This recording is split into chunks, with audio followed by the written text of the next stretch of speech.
having to earn their attention, having to really go out there and put on a show to get their respect because everyone's way too cool for school here. For real, you know what I mean? And honestly, that like before I went on that tour of about a year and a half of doing shows, I didn't promote any of them, and I would do a show a month at least, and I wouldn't big names, Nas, Rakim, like fucking what was Raekwon, Jizza, like I would like big names, and I wouldn't promote because I didn't want anybody to know who I was there.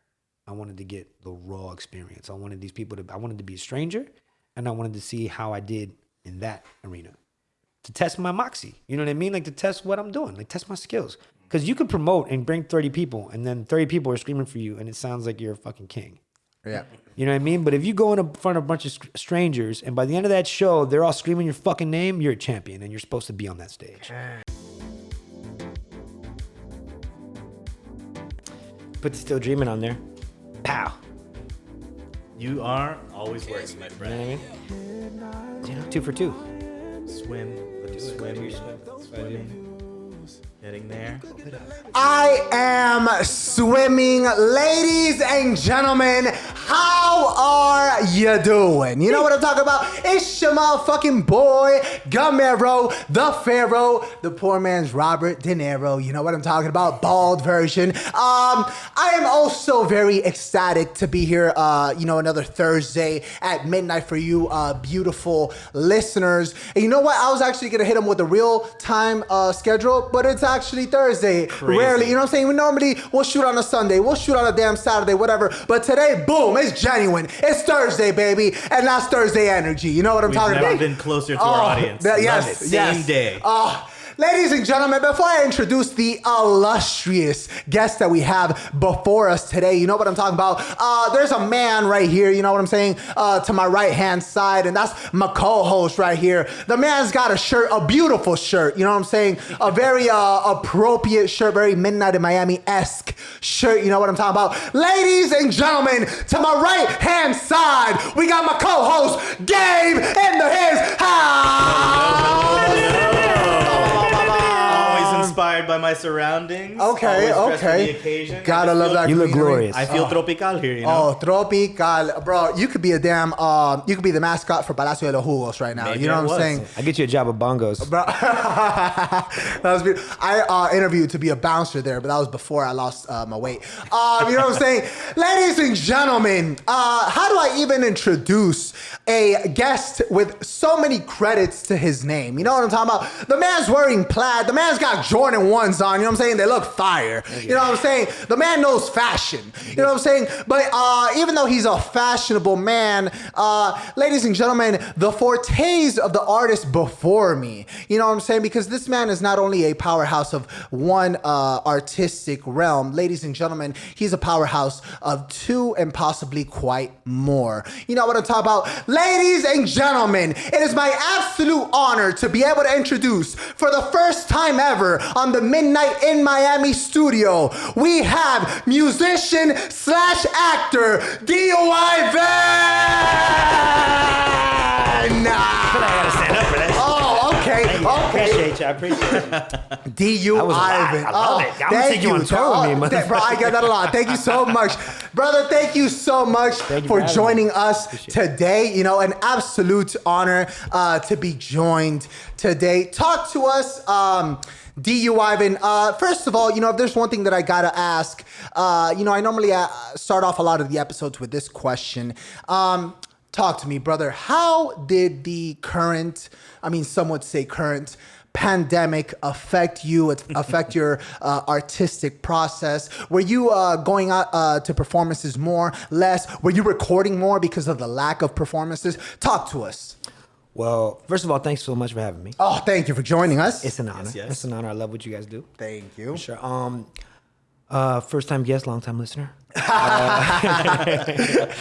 All right, and to answer your question, I would have to say it was weird. It was like a 50-50 kind of thing. Okay. Because initially it felt weird posting about myself in such a bad time. Right. People are hurting. You know what I mean? So it was like initially I actually stopped my Toma Tuesday weekly drop because of that. I actually I made an announcement. I told my people, I was like, yeah, I'm gonna go ahead and stop because this just feels weird. Right. And then Like in bad taste almost? Yeah, 100%.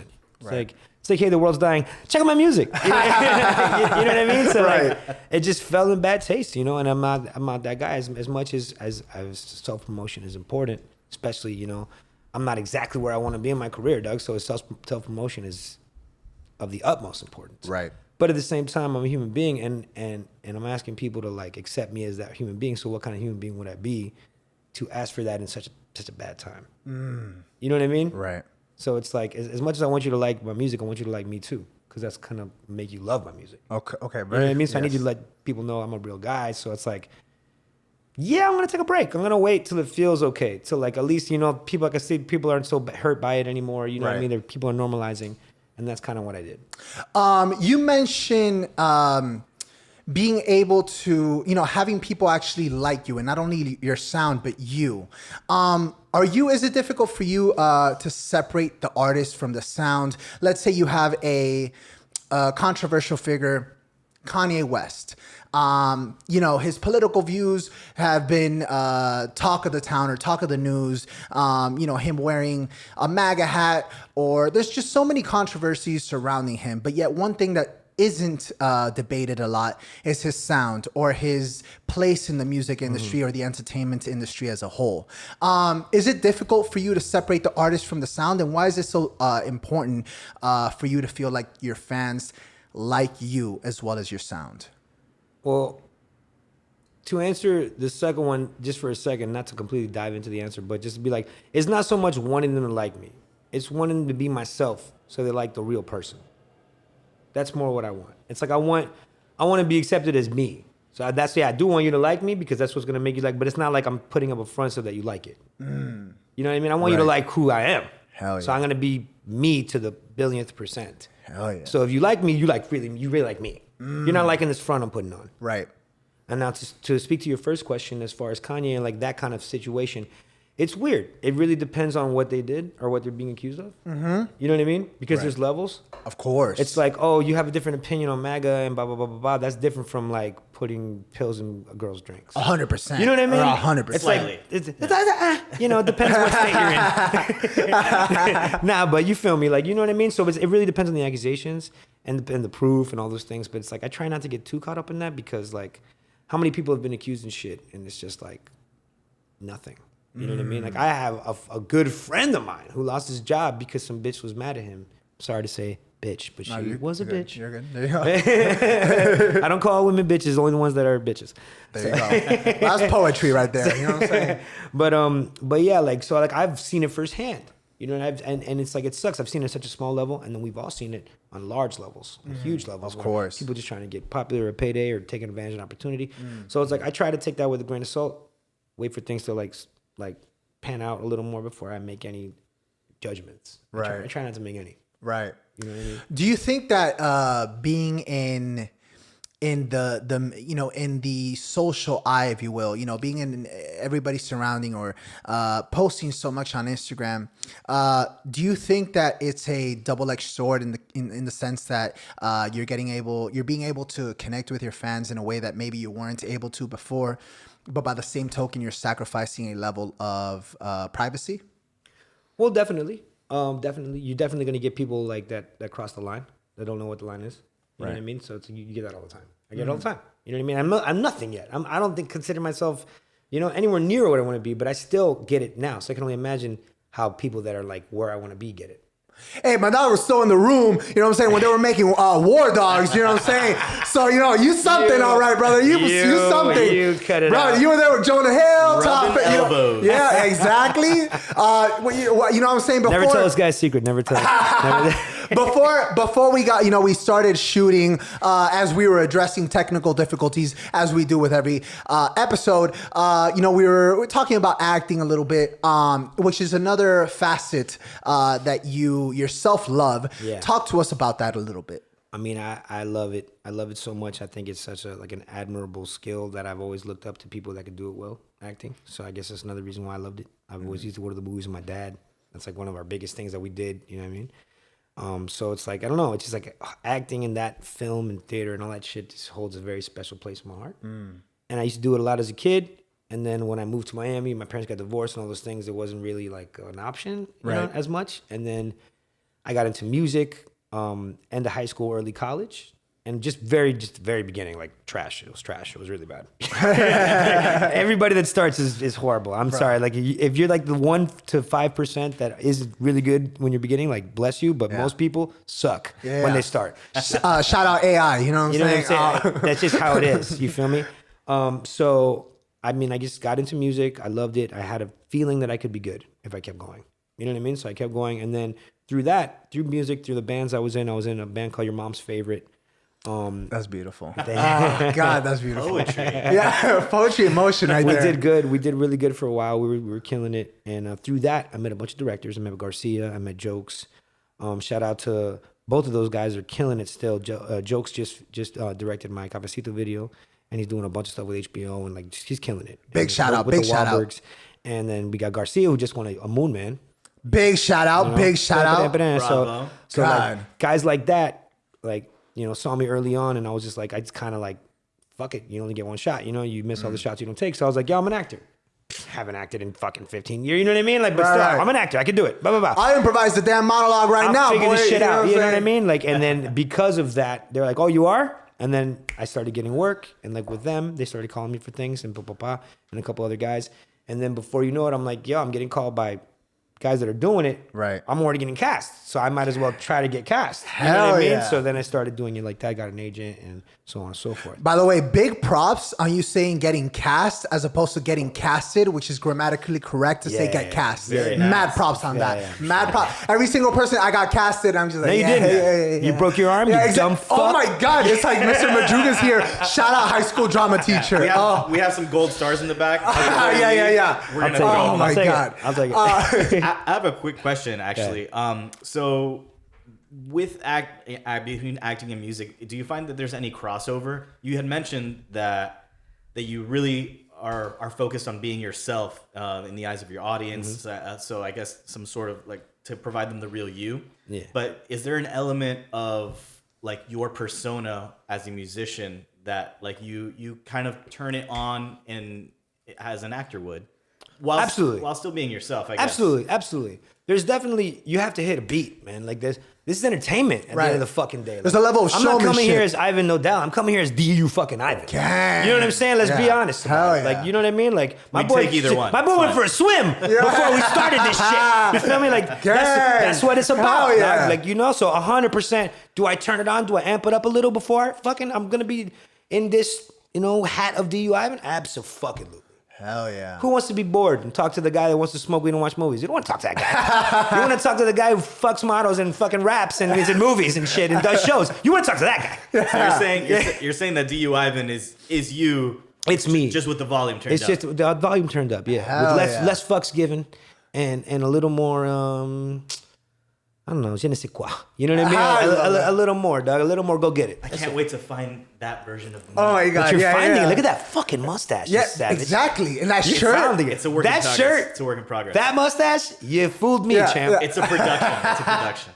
Oh my God. That's absolutely beautiful. I guess to what level is it important for you to still be authentic? There's so many artists out there that are so completely unlike what they portray, and then some artists that maybe turn up the comedic factor as to how they're not like that, a la Lil Dicky or whatever the case.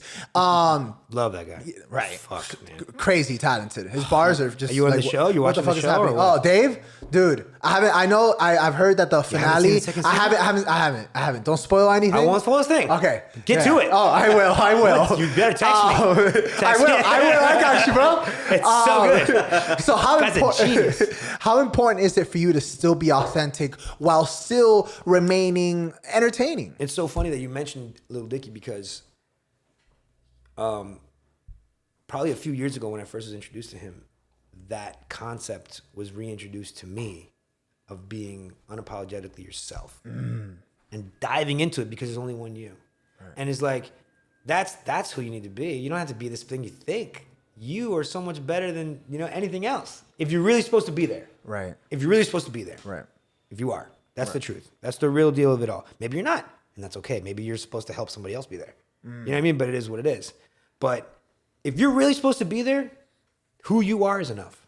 And I started really, because of him specifically, really, really diving in J. Cole too. Him and J. Cole are like so themselves. It's awesome. They're so vulnerable. And then that's when, like, guys like that made me stop boasting in my raps. They made me stop. Like, I threw that shit away. Like, now it's all about just like speak real shit, or speak shit you care about. Speak shit you think. And that's like, maybe again, go into being authentic, because, all right, when you're acting, you're supposed to do what the director wants you to do. You're supposed to do what the story demands of you. When you're making music, you're sharing you.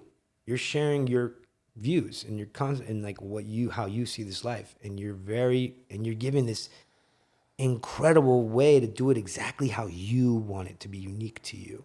And that responsibility to me is like no other.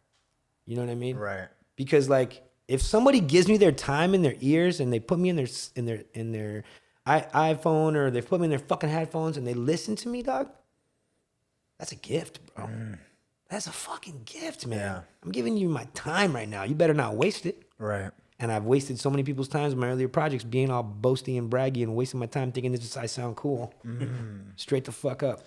What would you say, I guess, what was your process like when finding your sound? You know what I'm saying? Like, when you started, were you doing out here country tracks? You were yodeling on this track, you know what I'm saying? Like, were you trying different things? I was doing everything. Everything that felt good. Everything that I felt like I could do, I'd do it. And then, like, at the end of the video, it's like, yeah, this is cool, but it's not natural, as natural as it could be, and da-da-da, and then just kind of just keeps going. Like, a lot of the work I did with Christine, shout out Christine. Hey, it's my dog. Big shout out.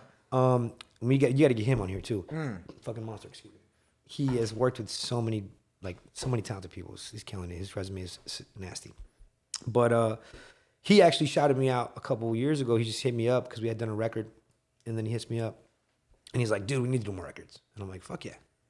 And he's like, "Let's meet up every week and just like see what happens." And we did. We met up once a week for like over a year, and like 60 records later.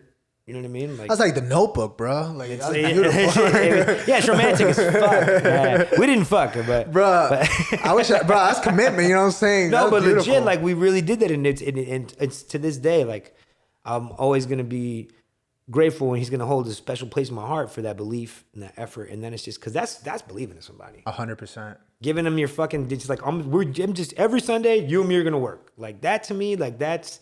Nobody's giving me that. You know what I mean? And then, like, I've done some shit, but still nobody's ever given me that fucking time. You know what I mean? And that to me is like, I'll never take that for granted. That was amazing. And the growth that happened in those sessions is just like, bro, priceless. On that same train of thought, who were some of the people when you first got started that really motivated you, really pushed you to both find your sound and find who you were? Miami B-Wave, definitely. Big shouts, prior guest, Miami Beat Wave. My brother Brandon, that's my peoples, man. That's my brother. I had him at my house for Christmas. Gang. You know what I mean? Family. That's my family. Yeah. So it's like that guy right there, like, his belief in me, when people around him didn't see it, he saw it. And that meant the world to me. Because I'm like that. You could easily get a bad impression from me from the wrong angle. You know what I mean? Like, easily. And then a few of his people around him did. And he was like, nah, y'all don't see it. You know what I mean? Like, this kid's got it. And he stuck with me from when I was trash to now. And I'll never forgive him. I forget him for that. You know what I mean? Like, that's my brother forever. You know what I mean? So, yeah, absolutely. He's definitely one of the first guys to really, like, someone that I respected a lot, to be like, oh, you're dope. You know what I mean? Like, you got it. And then Shadi is another one. Shadi's another guy that I looked up to him. I was a fan of him before I even met him. And then Da Vinci introduced us randomly, super random. He had a meeting with him and he invited me to go. And then we met, and then me and him have been like BFF ever since. It was hilarious. He called me literally the next day after he met. He called me, so hey, we hang out. I'm like, fuck yeah, we'll hang out. And it was like, the rest is history. We've done like projects together. We're in the middle of producing a short film together right now. Oh shit! So Very many cool. romances in your Yeah, life. yeah. Oh, yeah, I'm yeah. bromantic as fuck. Don't be bromophobic. Oh, he's not. He's not. Definitely not. Jealous? Yeah. Maybe. Jelly sandwich. D.U.Ivan, you mentioned from quote unquote from trash to now. How would you describe the way in which your sound has developed from the beginning to now? Bad to good. Wow, well that's blunt. That's blunt. Bow on it. That's blunt. Put a bow on it. You know what I'm saying? No. But for real, just to get a little more in depth, I really feel like that. I feel like it wasn't bad. It wasn't bad. I actually had a long trip the other day by myself. I was driving to Key West to handle some stuff. And I was like, that's that's 6 hours. Hell yeah. And if you go to Key West, you got to stop by Kermit's, get that key lime pie. You know what I'm saying? Not a sponsor, But we love it. but reaching out. But reaching out, but we Maybe one trying. day. But yeah. You miss all the shots you don't take. Facts. So it's a good 6-7 hour drive. So I was like, you know what? I'm gonna listen to my catalog, dog. It's been so long since I've listened to these records. Hell yeah. And bro, I didn't skip a fucking record, man. And I was Damn. like, wow. I was like, this is not fucking bad at all, dude. But it's just like, as an artist, man, and most artists can tell you this, we're just our own worst critics. Right, You know what I mean? And it's like, when you reach certain levels and then you hear your older stuff, you're like, oh, you're cringy. You know what I mean? Like, oh, I did that. But I didn't really feel like that. I felt like that with my old band stuff. And not their stuff, like their parts, my parts. My parts and my old band stuff, I'm like, oh, don't show anybody that. Like, but honestly, I feel like the quickest way to describe it is this: like, you got something, it's just not developed yet. You know what I mean? And it takes the 10,000 hours, just like everyone says, to get good at anything. No matter how much raw ability you have. Like, cause that's how I started rapping. I started rapping because I was giving my beats to people and they sucked. And I was like, what am I doing? Like, you know what I mean? My beats aren't amazing, but they're better than what you're doing. Right. So I'm like, I could do better than this. So that's how it started. And I was like going to parties and in college and freestyling and like murdering cats who Hell had yeah. rapped. You know what I mean? And I'm like, bro, I'm just drunk freestyling. I'm whooping you. Like, I actually think I should rap maybe. So that's like kind of how it evolved into it. And then producers just started flying me beats. So I haven't made a beat in like 2 years. Maybe more. Golly. Because I'm just flooded. Right. I did that Cool and Dre shit where I sent him my song and he played it like 6 times. The Miami Bitch song, Shit. played it 6 times. And because of that, like 4 or 5 of his producers that are signed under him started flooding me. And it's like amazing. It's such a great problem. But I do want to get back to making beats. Would you say that in your evolution of finding your sound that you may have even like switched genres, or have you like maintained in like one sweet spot the whole time? That's a good question. And are you open to moving to other genres? That's a great question because it's like initially I was doing soulful stuff. And in my head it wasn't working. So I started trying to pivot. I started doing trappy stuff. And then I started doing like house music. Like I was writing for house singing and I was doing rap. And we actually got like number 24 in the German charts with one of our house records. Like legit. It was doing, it was doing all right. And then and them Germans, they know house. The Germans. And then I started writing for other artists. Like I wrote for this girl Madai who was signed to Pitbull. I started writing for her. And I started realizing I hate what I was like. I didn't hate working with her. She was awesome. Like the whole process, it was such an opportunity. But I started realizing I wasn't writing from my heart. And as soon as I stopped doing that, it was like, why am I even? This is trash. Like, Did it feel like you were fulfilling an order? Yeah, exactly. It felt like I wasn't doing it for the right reasons. So I stopped doing that like house stuff, and I stopped doing electric music, and I stopped doing all that. I just started doing straight hip hop again. I started rapping. Would you say those are your roots?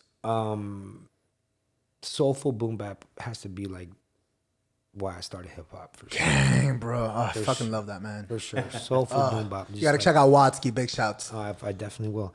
But yeah, like so I think it started off initially where I wanted to be, and then insecurities and thinking you need to fulfill a certain order and check boxes. I started that trying to like discover other things, seeing if I could do other stuff. But it was cool because like that really developed my rap. Like I started rapping fast as shit because of trap beats. I didn't really know I had to do it, but I did it. But I get it all. That type of shit that only happened because of trap. That's better than I've ever done. Right there. Like that type of shit only happened because of trap. So I wouldn't have gotten my skill level up if it wasn't for like trying to do new shit. Hey, fuck around, Quavo might steal that from you. You know what I'm saying? It's already out. My lawyers are watching. But yeah, man, I think I definitely did. I definitely explored other genres and stuff, but I always kept it to the core of like lyricism and like hip hop. And I think I'm coming back to what I initially set out to do, which is excellent. It feels really good. But with this whole other feel because of Christine's production and like the people that I work with and all that shit. So it's like it feels the best I've ever done. Like I feel like I'm doing exactly what I'm supposed to do. Very, very cool. D.U.Ivan, I do want to ask another polarizing topic in the hip hop community, especially when you mention lyricism, is that of mumble rap. What are your 2 cents on, on mumble rap? Given that you value lyrics so much, do you feel like you need to express a certain message with each one of your songs, or do you sometimes go for the club banger that you don't really have to think about too much and it's just kind of like lyrics to make you feel good? Talk to us about that stark contrast.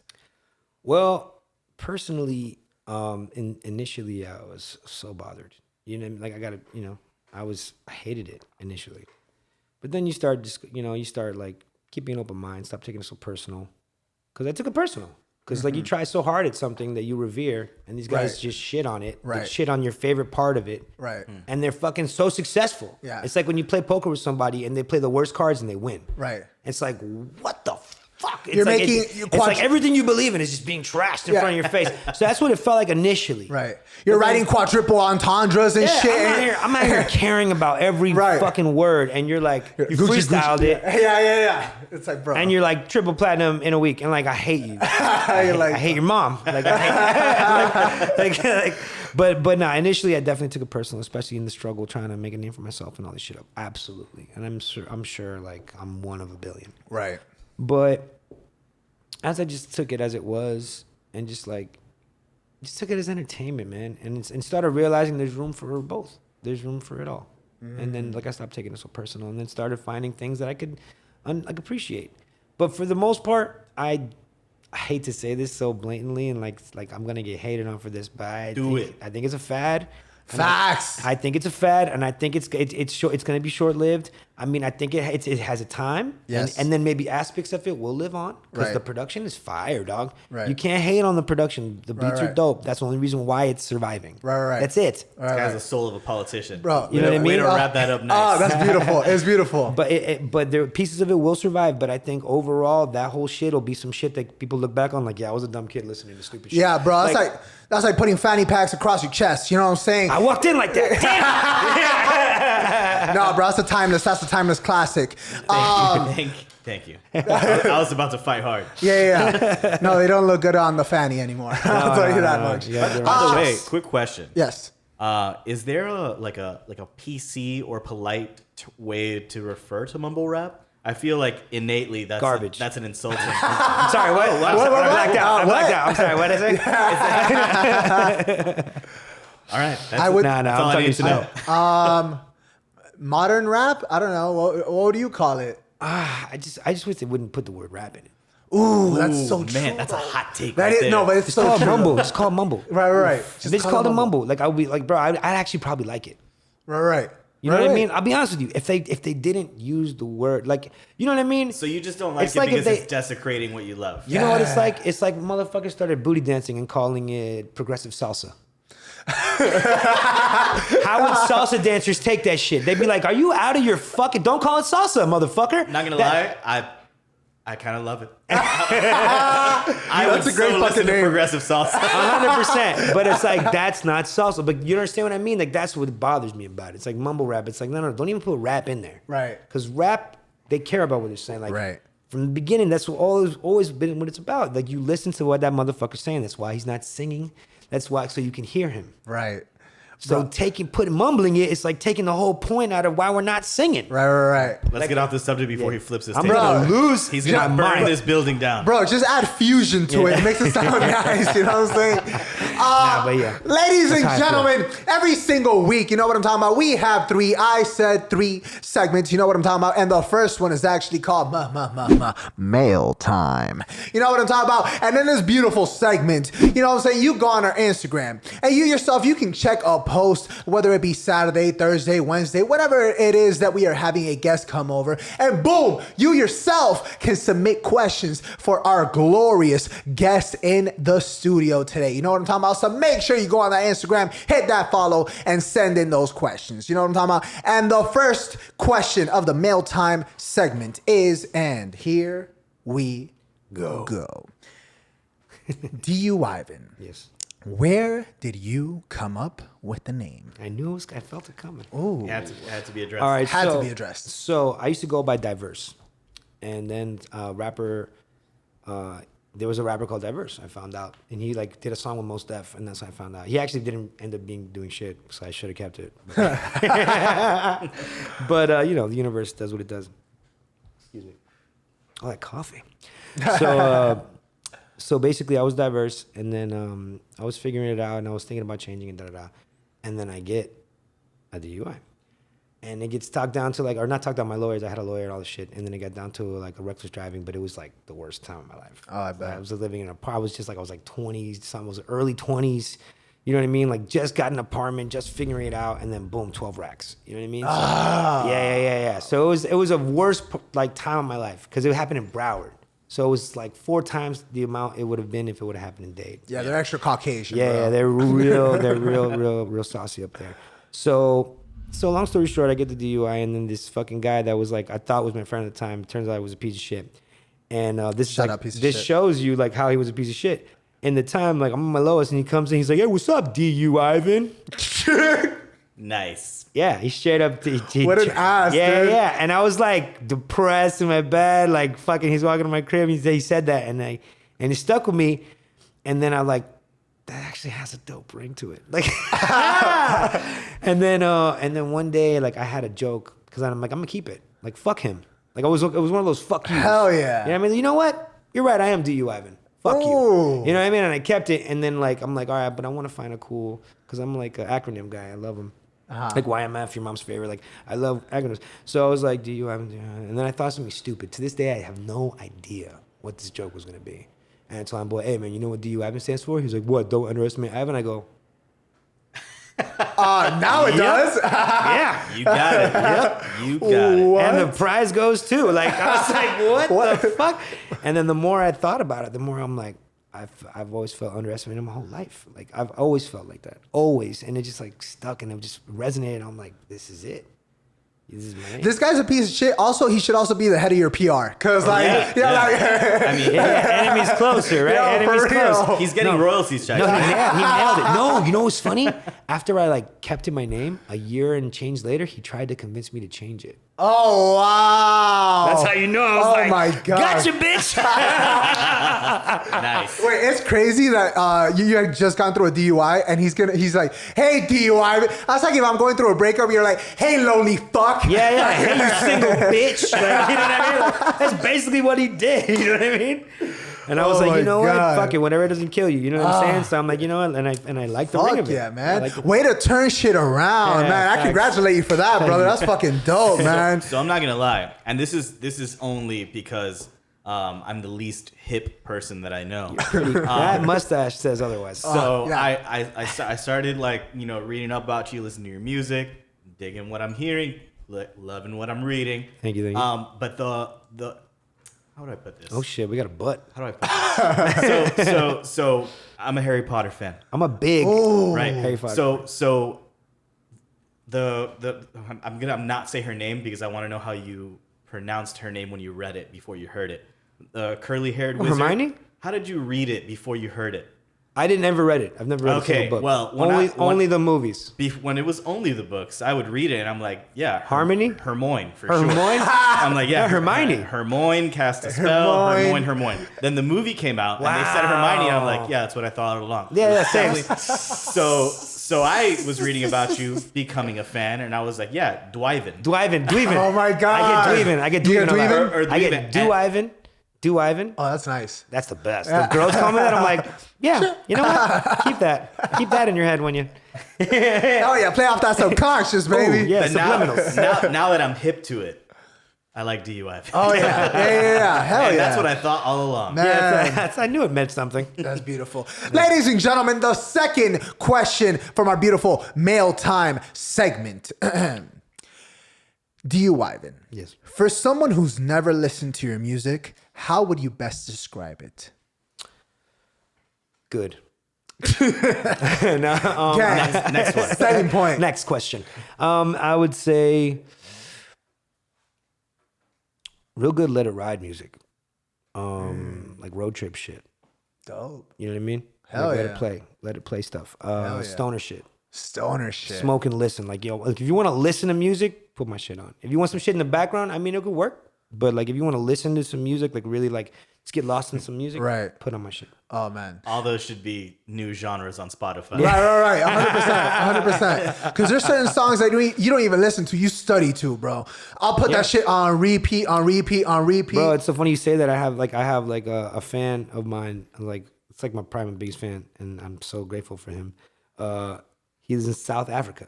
Oh shit. And he's a student. And he just graduated high school and he's in college now. And when he was in high school, he's been my fan for years. And he like always updates me and he sends me these voice memos and like with the accent and it's the best, bro. Like I love it. I'm like, wow, this is real. Like I got fans all over the world. Wow. And this guy like he like always keeps me up. Just I want you to know, man.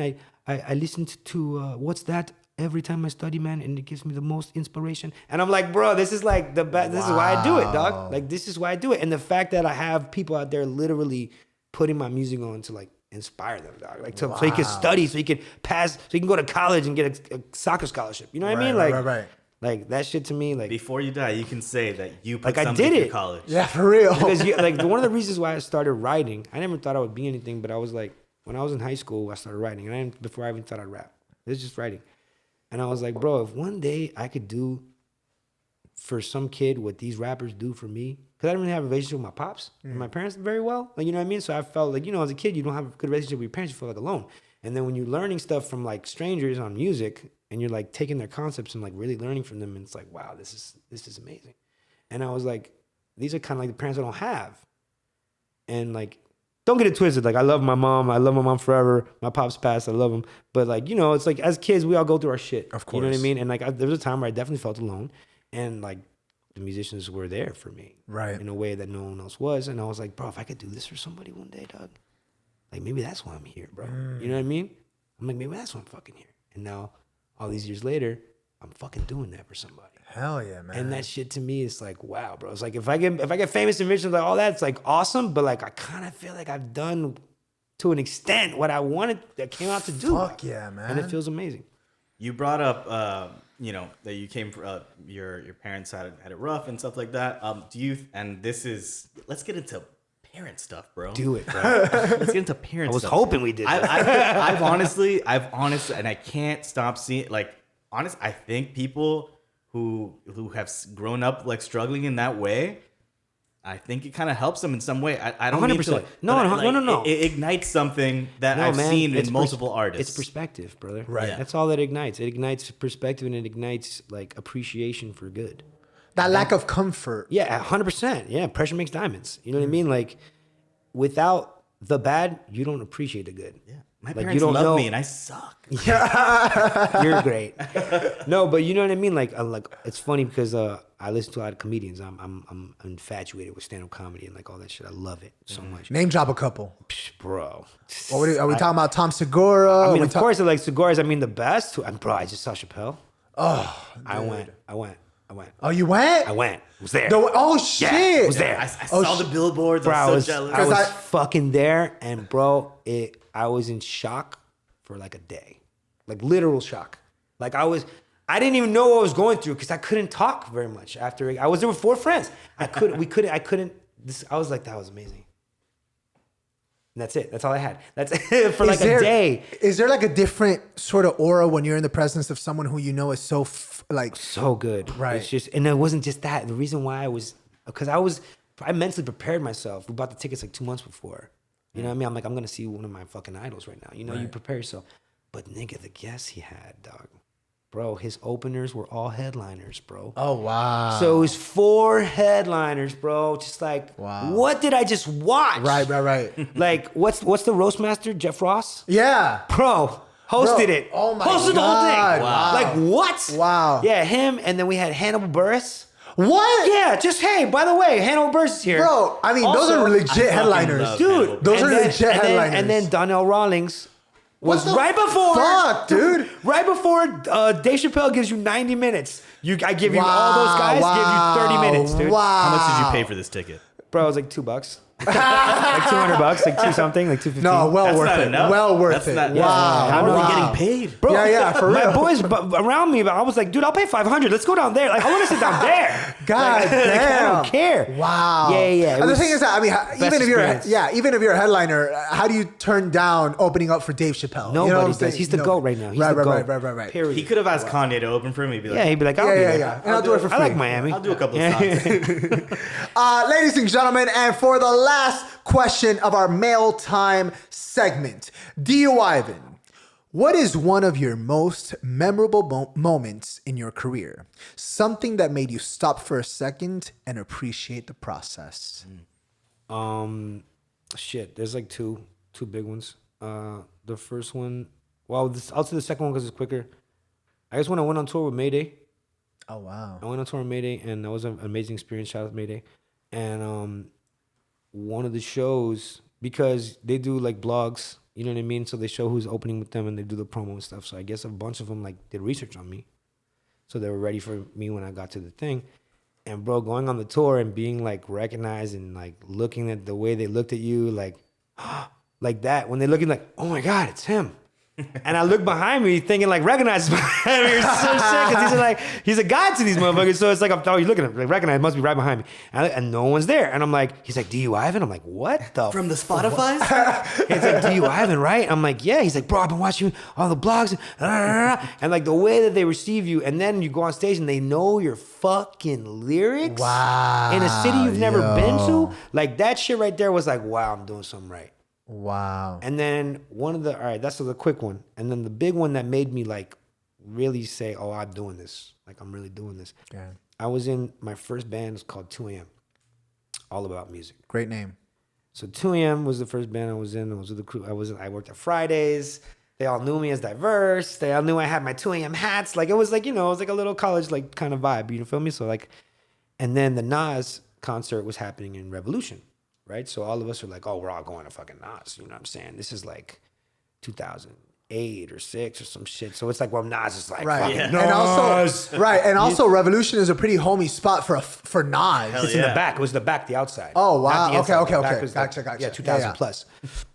So Different. yeah. No, but you're 100% right. Yeah. Inside, about a stack. Right. 1,000 people, and Right. then outside, I think about still. 2,000. I think even with the outside, that's still. No, it was Right, it was right, fucking, yes. it was ear to ear, dog. So God, I love Revolution. yeah, it was dope. But the energy that place provides, It's bro. Oh, man, right. It's the like best. you can tell the history in there, man. So the cool thing is that we go there, we go to watch the Nas concert, and I show up early as shit because I'm like, fuck, I'm excited as shit. I'm gonna watch all the openers. So I go with like 1 or 2 friends, and then my bandmates were on the way, and then I have other people that are there that are like, I didn't even know they were there, that I knew from my job and the people in school and shit like that.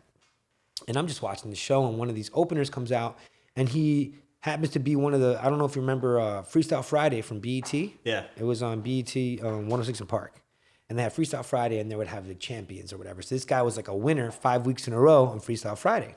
So because of that, he got the opportunity to go on tour with Nas, right? So he goes in, yeah, it's It's a hell of a prize. It's a hell of a prize, right? So he gets on tour. He's doing this thing. He's obviously, one of the openers. Like to this day, I can't remember his name, dog, to this day.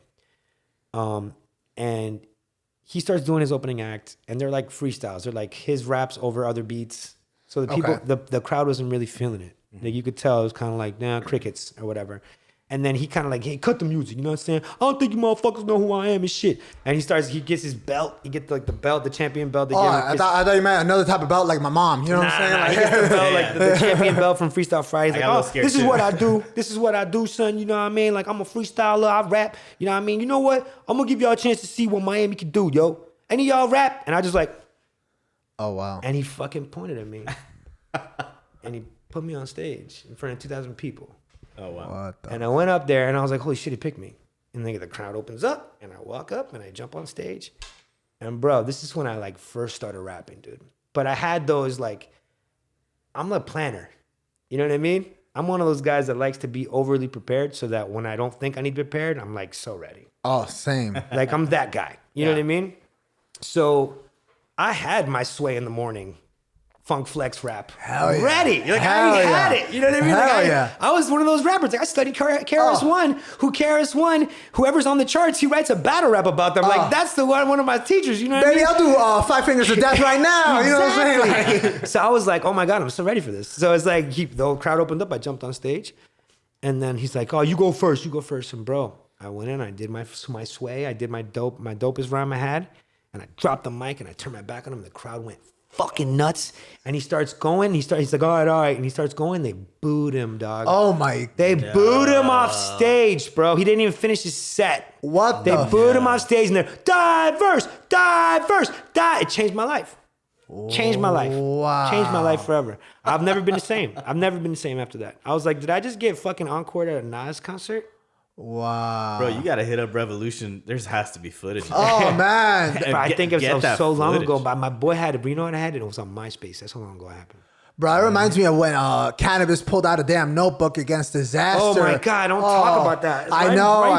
Bad stuff. Because that's what you did to that man, bro. That's what you hurt. did. You were disaster in this Yeah, I equation. totally disastered You know this what I'm guy. saying? Yeah, Like, yeah. God. Yeah, it was crazy. I was his worst nightmare. I was because he playing like, oh, this motherfucker can't rap. Like, you know what I mean? He's like, oh, that pretty boy bitch can't rap. And I was like, well, I kind of can.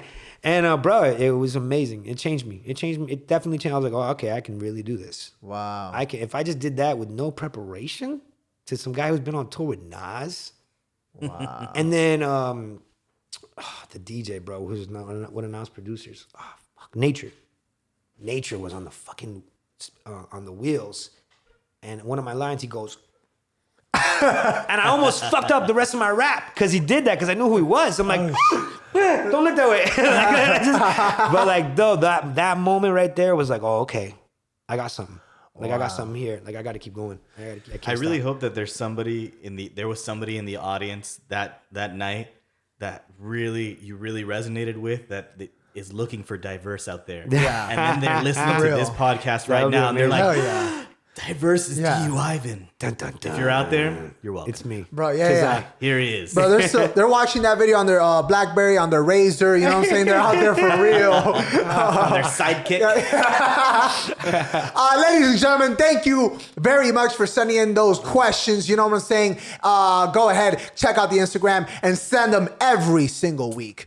D.U.Ivan, I do want to ask, you had mentioned briefly regarding producers, engineers, all this good stuff. What is your relationship with producers? What is your relationship with engineers? Do you believe that 1 and 2 should be the same in order for it to be a coherent package? Do you believe in working with the same producer or engineer throughout your entire project for there to be some sort of continuity? Talk to us about that. Well, I definitely don't know if everyone should, but it's like all about a circumstantial situation. Personally, how I think about it. Like me personally, as far as my solo shit, I've only worked with B-Wave. Wow. Yeah, like- Wow. B-Wave is like what 4 or 5 projects already. Just B-Wave. Right. What an endorsement. Why fix what's not broken? You know what I'm saying? Precisely, and it's not just that. It's just it's an energy. It's a rhythm. You know what I mean? And then like you take it for granted, and then you go to work with another engineer, and you're like, oh. I swear to, I've had 2 instances where I come back and I bring him a bottle or I bring him a bag of weed. I'm like, yo, I love you. Like, yo, my man, I love you. Yeah. All right? Yeah. No homo. I love you. Like, but like me and him have an amazing working relationship, and we're brothers. We've developed a friendship through our working relationship. So in my specific circumstance, I just work with the one. Don't get it twisted though.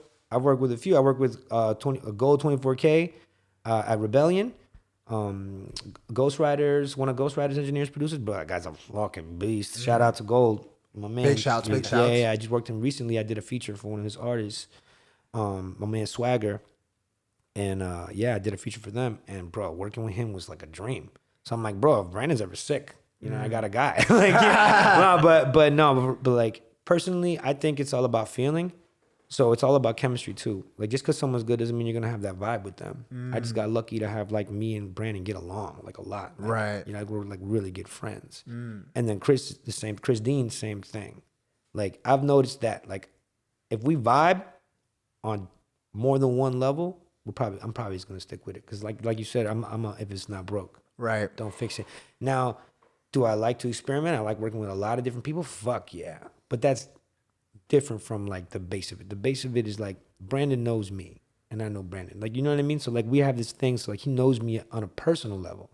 So he can almost know what I want before I say it. And that's just priceless. That is priceless. You know what I mean? Like when you're in a situation, a working relationship like that, where time is of the essence, you know what I mean? It's like when somebody can just like finish your sentences kind of thing. In any creative situation, I think that is like, you know, like I said, a priceless commodity. Right. So I appreciate the hell out of that with him. Very so like cool. I haven't used anybody else. Wow. Do you think you have a sort of relationship? I mean, I think it's important, especially when something creative, to have somebody, especially a producer, to put their foot down and be like, nah, that's not gonna work, and to kind of push back a little bit. 100%. It's necessary because we get in our heads, man. I'm a fucking cocky asshole. You know what I mean? Like, you know, all artists, most artists are. You know what I mean? But I think it's the ones that really make it that know that they're a cocky asshole, and then they can check that part of them. Because that's why I keep people around me who check me.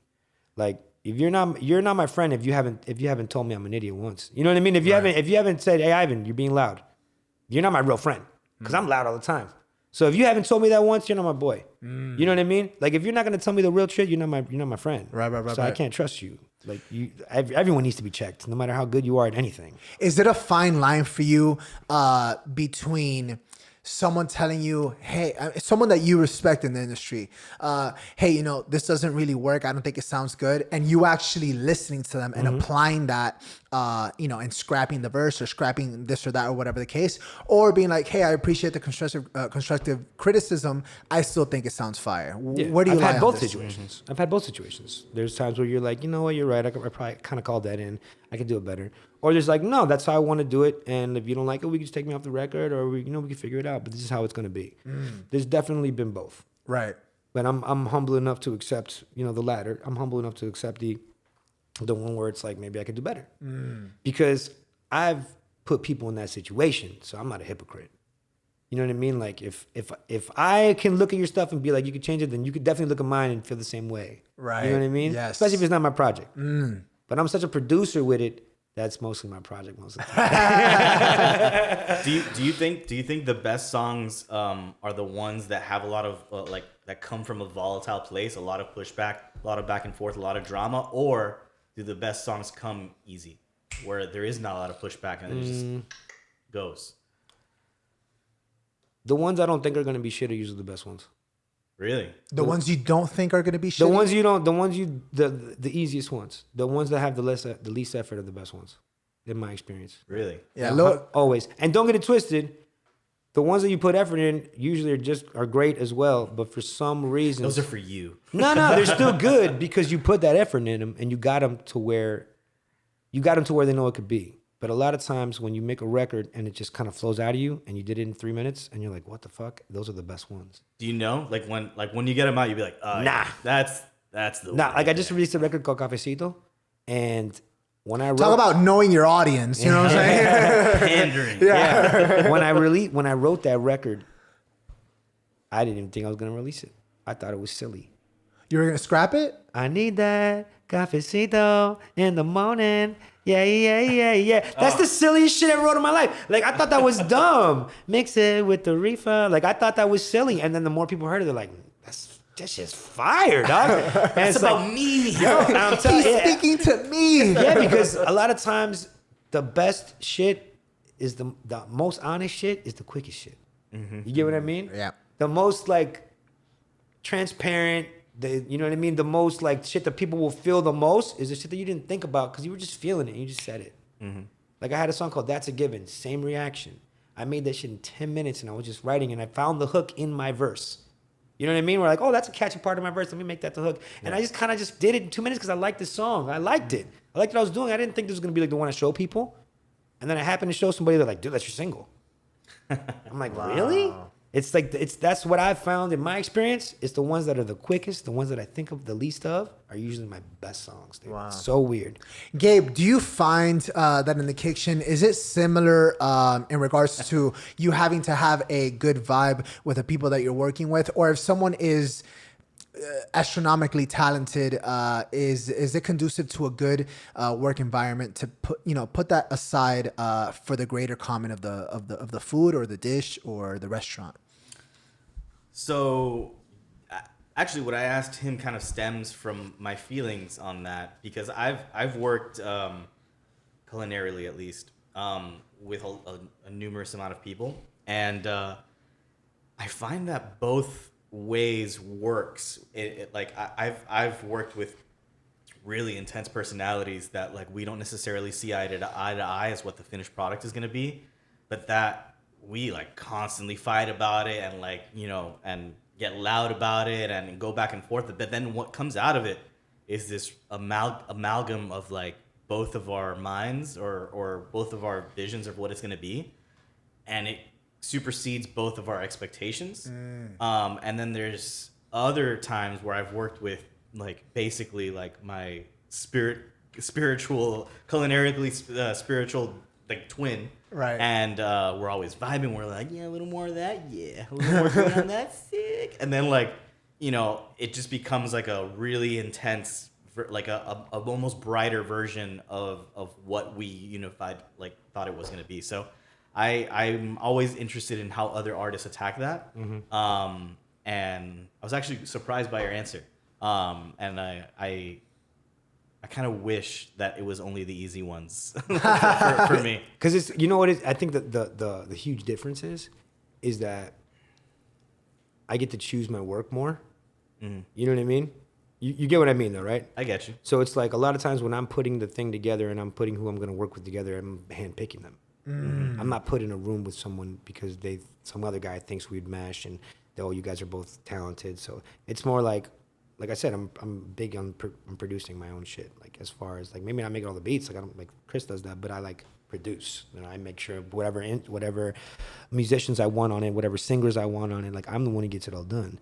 So when you like, if you could handpick every cook that you like, you know, worked with, or every chef, pardon me, that you worked with, I would imagine you wouldn't run into as many head bumping situations if you could handpick them. What a dream. Right? So that's why I feel like, but to speak to the opposite of that, it would be like, I've definitely, very rarely though, because I get to pick who I work with, I've had situations where I'm like, what is happening? You know what I mean? Right. But you know, you're there to do a job. So you shut up and do the best you can do. You should test them. You gotta like throw out a crappy idea and see if they agree with it. Like, what if we do a little like boopity boops over here? And they're like, yes. You guys into Dr. Seuss? Get out. You guys in it? God, that's absolutely beautiful, Ivan. If you have had this situation happen to you before, maybe someone that was doing a feature on one of your songs or something like that, do you have a say whatsoever if maybe you weren't the biggest fan of their verse for a feature on your song? It's so funny you mentioned this. I just had that recently, very recently. I had two situations. Oh, shit. I'm not going to name names. Of course. These are my buddies. But I had one where like, because we wrote it on the spot, right? And I'm a really good writer. No. I'm just used to writing on the spot a lot more. Okay. You know what I mean? So I can kind of get what I want quick. Because I turned it into a muscle. I turned it into literally every morning I write.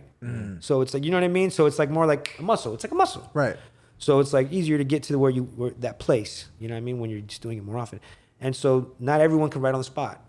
So one of the last guys I worked with months ago or whatever, and he wrote his verse, and the cadences were fantastic. Everything was dope, but just some of the lyrics were just really bothering me. And I had to tell him. I legit had to tell him. Is that me? I don't know. Son of a biscuit. I thought it was on silent. I don't know. Is it me? Yeah, It must be me. Yeah. No, but you know, no, you're good, brother. No. But do you find yourself when you are in those situations where someone they have a verse that maybe there's a lyric that bothers you, or maybe a lyric that doesn't necessarily represent what you are? Do you say something or do you not? Absolutely, 100%. Yeah. I mean, if it's on my album or like something that I'm gonna put out under my moniker, name, whatever brand, 100%. Hell yeah. And that's the thing. I like speaking to the example I just gave a second ago with that one guy and like some of the lyrics. Like the way his answer was, made me like his lyrics, because I approached him on it, and then he's like, "But I'm not trying to be lyrical." I'm like, "Well, shit." Got me there. Like, well, checkmate, sir. So I was like, all right, fuck it, man. If that's how you want to represent it and you're happy with it, I do love the cadences. I love everything about it. But some of the lyrics just kind of like seem generic to me, and it's like I feel like you just came up with it quick because it rhymed, and maybe you could come up with a better one. I don't know. You know what I mean? But he's like, bro, I'm not trying to be lyrical. I just kind of wanted to find the vibe more, and I'm like, okay, cool, then we're good then. Fuck it. What's your work ethic when you're going into the studio? There's some people, bro. They have their Brandon would tell you I'm a fucking tyrant. Brandon. Oh yeah. Yeah. Brandon, bro. There's times where I'm like, Brandon, turn around. You're not on the computer. Like yeah, he has to tell me like Ivan, you're being a dick. Straight up, he has to tell me sometimes because. But are you the type that you know what I'm saying? You have your verses memorized fucking 3 months in advance, or are you in the studio just vibing and writing on the spot? Because I've heard of that as well. Beatwave mentioned that as well. Some people come in, they'll rent, which I mean I couldn't wrap my head around. They'll rent 3-4 hours. Oh yeah. So go inside the booth and start writing. Like, yeah, bro, that's 2 hours wasted. That's money wasted. Madness. Yeah, man. And the studio that I'm getting isn't cheap. You know what I'm saying? Right. It's there's different studios for that though. Gotcha. You know what I mean? You want to get the $35 an hour, $40 an hour studio? Yeah, go ahead, have fun. Yeah, you know what I mean? You're not even spending $2. You get 4 hours. You're fine. Right, you know what I mean? right. But like, you're gonna spend $100, $80 an hour for a studio, dog. You better fucking be in there, 100, ready to go. Oh yeah. Well, as far as me, I've done both. I'm very confident in what I do. So there's times where I'll have almost a song. I'm like, I'll finish it there. There's that. I've done that plenty of times with Brandon. Countless. Where I got 80%. Or maybe a verse, a hook, and then the second verse is halfway. I'm like, I'll just finish it there. That for sure. Because it's just like, it's a rhythm for me. You know what I mean? And once I get back on the rhythm, it just comes right out. You know, once I find that my wavelength with where I'm at of the song and like my head's in that space, and it's like, it just kind of comes right out. So yeah, I've definitely gone in there and finished tracks, but I like to be as prepared as possible. Because that I'll do that after I recorded 3 already. Right. You dig what I'm saying? Of course. It's like, oh, we got this extra hour and a half. All right, I'll have fun. Right. That little bonus. That little bonus in there. 100%. That's my gift to me. Hell yeah. You know what I mean? Like after I've done my work and I've knocked these fucking songs out, 2.5 hours, did 3 songs, 4 songs, boom, boom, boom. I got an hour and a half. All right, cool. Let's have some fun. Let's just relax. We can smoke, get the drink out. You know what I mean? And I'm just gonna vibe. Right. But yeah, I've definitely bounced both. Ivan, what's your relationship with fashion? The man came in plaid. The man came in a Jordan, you know what I'm saying? Jordan 1s, you know what I'm saying? The man came flexing, you know what I'm talking about? I got to ask, what's the level of importance of you being able to express yourself via means of fashion and expressing who you are as an artist when you're performing? That's a great question. It's part of the job, I just think, period. That's the short answer. It's part of the job. And no matter what stance you want to take on it, you know what I mean? You have to have some kind of image, dog. So I just dive into what I like. You know what I mean? And I'm lucky that people think it's stylish. Like straight up. That's basically all it is for me. It's working, bro. I wear what I like, and then I wear what I think's good, and then it's kind of the same answer earlier where you're like, when you're D.U.Ivan, you kind of turn on. Yeah. So yeah, I'll go a little, like it's a notch, you know? Mine goes to 11, right?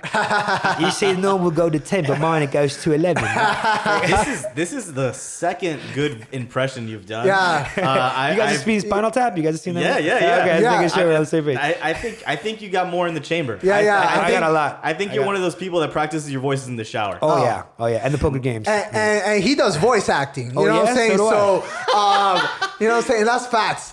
So, you know, you could definitely, do you dabble in that realm as well? Oh yeah, or- yeah, absolutely. I'm a paid voice actor. I work for Centauro. and- Okay. All right. Haven't been Wow. paid yet, but I'm working. He's there. working. It's the He's first working. steps, first steps. God, yeah, he had to record something before we started. It was magnificent.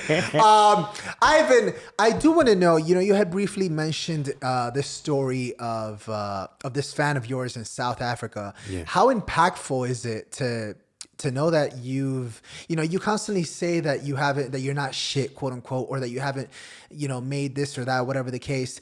But yet you're having fans that know your lyrics word by word in South Africa. How impactful is that? I mean, I like to I like to play shit low. I like to not let things get to my head. Right. So I try to keep it. I don't know if it's guys. I don't know if it's real or not. But I try to stay as humble as possible. I think it's necessary, as necessary as it possibly could be. So as much as I say, I'm not where I want to be and not shit and da. I am proud of every fucking thing I've done. Hell yeah. 100%. Like, I'm never gonna take anything away from myself. I'm just trying to keep myself grounded. You know what I mean? Because I'm not where the fuck I want to be. Like, I still want more, and when I'm there, I'm probably gonna want more. Of course. So it's like, it is what it is, but it means the world to me, man, that people across the world know who the fuck I am. Like, are you kidding me? That's why I did it. Like, it's like I can help. I'm affecting that guy's day. That guy had a better day because you're in my song. Like, what? That's insane. How Across the fucking world, that shit's powerful. amazing, bro. So yeah, like, I'll never take that for granted, man. It's just like, it was funny because I just told the story. I'm gonna get a little deep.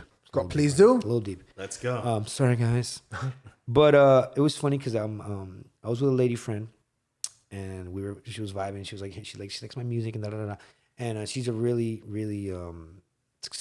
she's on her way. Okay. Very much so. Very successful in the creative world, and she's an actress and an actor, and she's fantastic, and she's killing it.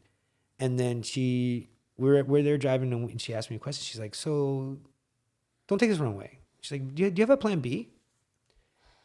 And I was like, and I didn't take it the wrong way at all, because she was testing me. I didn't really realize at the time, but I'm happy because I passed that fucking test, because I didn't take it personally. You know what I mean? I didn't take it like defensively. I was just like, no, I don't have a plan B. I'm like, this is what I want to do. This is what makes me happy. And my father passed, right? So one of the last conversations we had was I was visiting him, and we had this crazy conversation. And this is like when I first started doing my solo stuff, and I was making music, whatever. And then I showed him a record of mine, and I was like, I wanted to get his opinion. And it wasn't that good of a record. Straight up, I never put it out. You know what I mean? It was just so, I liked the record a lot. And I showed him the record, and he paused for a second. And I'm like, oh, he's trying to tell me he doesn't like, he's like trying to figure out a way to like break it to me that it's trash or whatever. And he goes, granted, we're in his half an acre lot, pool, jacuzzi, we're in his gym. Right. Like, we're in the gym in his house. All right. All right. Granted. Noted. Take all that. Yeah, For yeah. granted, right? Like, take that into account. And he looks at me and he goes, I'm so fucking jealous of you. And I go, what? And he's like, I'm so proud of you that you didn't listen to me. You listened to your mom. You listened to fucking nobody. You did what you wanted to do. And you're still doing what you want to do. And in that moment, I realized that this fucking poor son of a bitch never got to live for himself. And that's why his life went all fucking nuts and crazy, because he was always chasing that to live for himself. He never got to do it. He became a doctor because of his dad. You know what I mean? And then he kind of just rode the wave because that's how his life went. And he just stayed on that path, and he never did what he wanted to do. This fucker had all the money in the world, 2 cars in the garage, all this shit, and he was alone, and he was like, I'm fucking jealous of my poor son who drove up here in a Honda Civic. You know what I mean? And he has a song on a CD. He was jealous of me. It changed me forever. You know, it was like that. It's like that Jim Carrey speech that he says about his father, by his dad giving up his dreams, and then like he failed at what he, you know what I mean, didn't want to do, and he still failed at that too. So he might as well tried what he. It's like the same thing, but I had it like personally. Like I had that same story, that same moral of the story was hit just in that moment with my dad. And I told her this. And I was like, it doesn't matter if I become a millionaire. It doesn't matter, because in my mind, I've already won. I'm in movies. My people across the world listen to my music. I got more than enough money in the bank where I could do literally whatever. I'm like, have I had a day? Like, she came in here to visit, and I was like, in Miami, I'm like, every time she wanted to chill, I could drop what I'm doing. Like, I'm self-employed. Like, I'm fine. Like I make more than enough money. Like I'm good. And I'm doing everything I love to do. And I'm like, I made it. Why would I fucking change? And she goes, and she like, one of those girl smiles, like, nigga, that was the best answer you could have said. She's like, oh yeah, I'm fucking you tonight, type shit. It's like one of those. I was like, okay, I take it, okay. Hell yeah. Wow. But yeah, so like that to me, and I'm so glad like I had that conversation recently with her because you know how you don't know what you're thinking about something until someone asks you? Yeah. Yeah, It was of kind course. of that. Like I haven't thought about it so long. Then when she asked me, I was like, I'm glad you asked me that because it's just like reasserted that feeling in me. Wow. That's a powerful moment, man. Yeah, it was. Because I told her that story, and she even liked that story more because, like, opening up, you know how girls like when you open up to them. Yeah. So I was like, so I opened up, so it was like a bunch. It was a lot. It was a bunch of, stones with, a bunch of birds with one stone type of thing. Wow. It was cool. Very powerful That moment. was nice going deep. Yeah. Yeah. man. That's Yeah. what she said. I liked it. Shout out Sarah J. You know what I'm saying? Ladies and gentlemen, every single week, you know what I'm saying? We have three segments. And the second one is actually the movie review of the week. You know what I'm talking about? And in this here beautiful segment, we ask our illustrious guest for a suggestion, a recommendation. You know what I'm talking about? Let's say we're talking about a movie, a TV show. Hell, we've had video game developers suggest video games. We had Sarah J suggest an adult film. Any sort of media that, let's say you had a plethora of 10,000 people in front of you. They're waiting for your performance and they got 2 hours to kill. What would you recommend to them? Oh, man. You talking about me and my stuff? Yes, sir. No.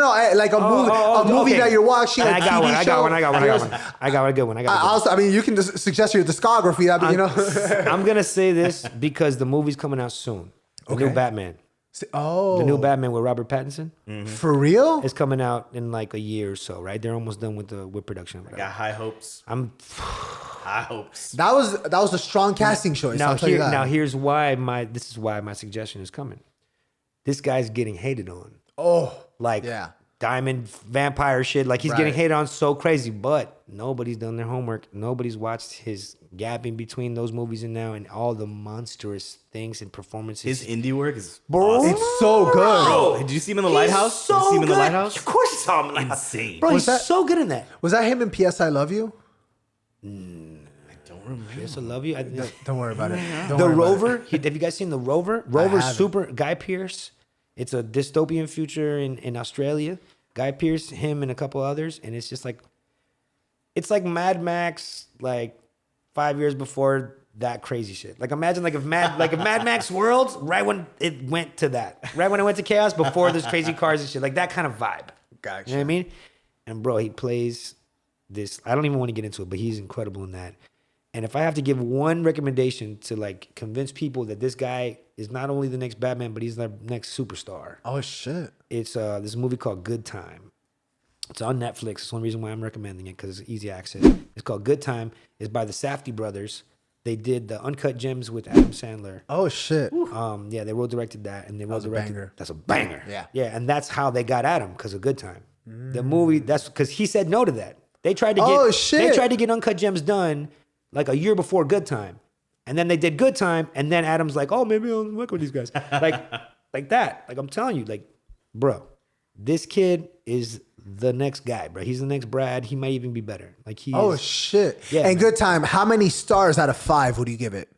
6. Gang. I love that movie. It's wow. Man. It's that. If I you might guys watch watch it tonight. If you guys Yeah, watch Uncut shit. Gems, if you liked Uncut Gems and you like that style, then you're gonna love this shit because it's Oh. like that nail biting nonstop. Like what the fuck's gonna happen? Like Right. kind of anxiety vibe. Like Yeah. And the acting is just like, bro, the acting from jump. The writer, there's two. It's writer directors, 2 brothers. Okay. One of the brothers is also an actor. Oh, shit. Bro, it opens on his face, just pap, right? Just this. And he's like super intelligent, amazing guy, but the actor, he plays mentally handicapped. Oh. And the character he develops to play the brother, as an actor, you're gonna be baffled. Oh, wow. You're gonna be baffled. And then, bro, just that performance, and because it's a one take. It's just this, and it pulls out for like 3. You already know what I'm talking about. Yeah. 3 minutes, and it's just like this. And he's being interviewed by a psychiatrist, and because he hit his grandma, and you're finding out why in that interview. And bro, just if that scene doesn't lock you in, like you don't put your seatbelt on after that fucking scene, I don't know what to tell you. But like, And it's not even him. And then he bursts in. And then he steals the show from then on. Oh. Bro, it's so good. I think this might be one of the best reviews. Yeah. I was going to say, you asked the right guest like, for a movie shit. review because I'm passionate about movies. like, You're about to go into the trailer. In a world. Yeah, bro, you sold me. I was about Let's go on my tacos. we gotta wrap this up. I gotta watch this movie right here. I was about to show here. No, but facts. God. I would definitely say so people can prepare for the Batman movie that's coming out. Watch Good Time. Robert Pattinson, Safdie Brothers on Netflix. Check that out so you can see that this guy's the real deal, and then you're ready for Batman. All over it. Please check it out. Wow. And that's beautiful. Beautiful movie suggestion of the week right there. You know what I'm saying? Ivan, I do want to ask something that we haven't really dived into is Miami audiences. You know, it's such a colorful array of people. We've heard mixed things here, you know, from artists. glad you asked this I definitely got to get your 2 cents. You know, Miami artists definitely have a passion, but also they will start texting in the middle of your performance. Oh, yeah. Like they don't give a fuck. Yeah, 100%. Talk to us about that. Honestly, it was crazy because I think that's what made me the performer I am today. Having to earn their attention. Having to really go out there and put on a show to get their respect because everyone's way too cool for school here. For real. You know what I mean? And honestly, that before I went on that tour of about a year and a half of doing shows, I didn't promote any of them, and I would do a show a month at least, and I wouldn't big names, Nas, Rakim, Raekwon, Jizza, I would like big names, and I wouldn't promote. Because I didn't want anybody to know who I was there. I wanted to get the raw experience. I wanted I wanted to be a stranger, and I wanted to see how I did in that arena. To test my moxie. You know what I mean? Like to test what I'm doing, like test my skills. Because you can promote and bring 30 people, and then 30 people are screaming for you, and it sounds like you're a fucking king. Yeah. You know what I mean? But if you go in front of a bunch of strangers, and by the end of that show, they're all screaming your fucking name, you're a champion, and you're supposed to be on that stage. And that is what really developed my skin because this city is very hard to impress. You really got to be good. And you really got to have that energy and they got to believe you because they'll call you out and they'll look right through you and they'll boo you off stage. I've seen plenty of cats get booed by these brutal motherfuckers out here. How do you compare Miami audiences to say that of New York, Chicago, California? Are you originally from Miami? I was born in Tampa, Okay. but I've been here since I'm like 9 years old. Heard that. I would say Miami was the toughest, but not. It was weird because like initially I would say the toughest, but I learned how to deal with these motherfuckers. Like now you put me on any stage in Miami and I have no problem. Like I already know what you motherfuckers want. You know what I mean? And that's another thing that I started doing on my stage show early on when I started bringing joints and giving joints to people in the crowd. That's beautiful. Yeah, because it's like, oh, I'm asking for something from you. I'm asking for you to look, so I'm gonna give you something in return. You know what I mean? So even if you don't like my song, at least you got something out of it and you don't feel swindled. You know what I mean?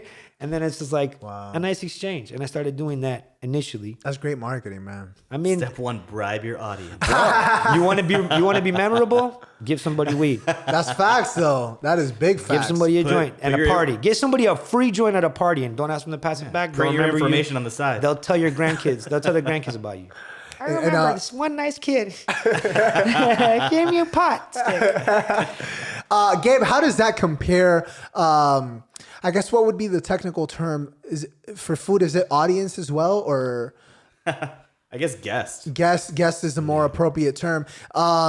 As someone who's both served the guests of Miami as well as other locations, I know you had gone to New York, if I'm not mistaken, a while back. How do they differ? Is there a deeper appreciation in other cities, or how's that?